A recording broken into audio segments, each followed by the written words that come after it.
Middle Ages, a time of chivalry, grand castles and breathtaking cathedrals.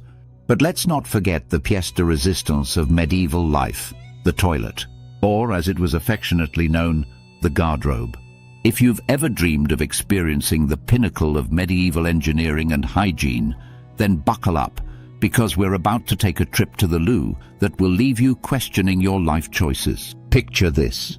You're strolling through a majestic castle, marveling at the tapestries and the sheer ingenuity of human architecture. Suddenly, nature calls.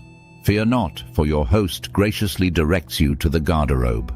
It's just down the hall, they say, as if they're offering you a seat at the king's table. Little do you know, you're about to embark on an adventure that will make you appreciate modern plumbing like never before. As you approach the garderobe, the first thing that hits you is the smell. Oh, the smell. It's a unique blend of rotting waste, damp stone and despair. But don't worry, this is all part of the authentic medieval experience. After all, what's a trip to the past without a little olfactory assault? Now let's talk about the design. The medieval toilet was a marvel of simplicity.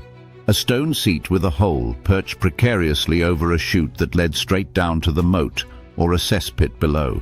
Ingenious, really. Why bother with complicated sewage systems when you can just let gravity do the work? And if you're lucky, you might even get a glimpse of the moat's resident crocodiles. Yes, some castles actually had them, enjoying your contributions. Nothing says luxury like knowing your waste is feeding the local wildlife. But wait, there's more. The garderobe wasn't just a place to relieve yourself, it was also a closet. That's right, the same space where you did your business was also used to store clothes. Why? Because medieval people believed that the smell of ammonia from urine would keep moths away. Who needs mothballs when you've got a steady supply of human waste? It's efficiency at its finest. Now let's address the elephant in the room, privacy, or rather, the lack thereof. Medieval toilets were not exactly known for their discretion. Many were communal, meaning you could be sharing the experience with a dozen other people. Imagine trying to have a meaningful conversation while perched on a cold stone seat, trying not to make eye contact with the person next to you. It's the original social media, except instead of sharing cat videos, you're sharing awkward glances and the occasional splash. And let's not forget the health risks. Medieval toilets were a breeding ground for disease and sanitation was, well, non-existent.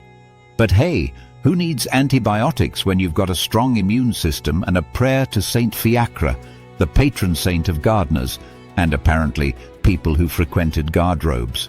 In conclusion, visiting a medieval toilet is an experience like no other. It's a chance to step back in time and appreciate the simplicity of life before modern conveniences.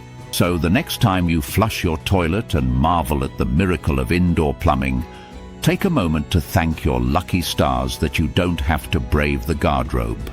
Because let's face it, while the Middle Ages may have given us castles and cathedrals, they also gave us the worst bathroom experience in human history.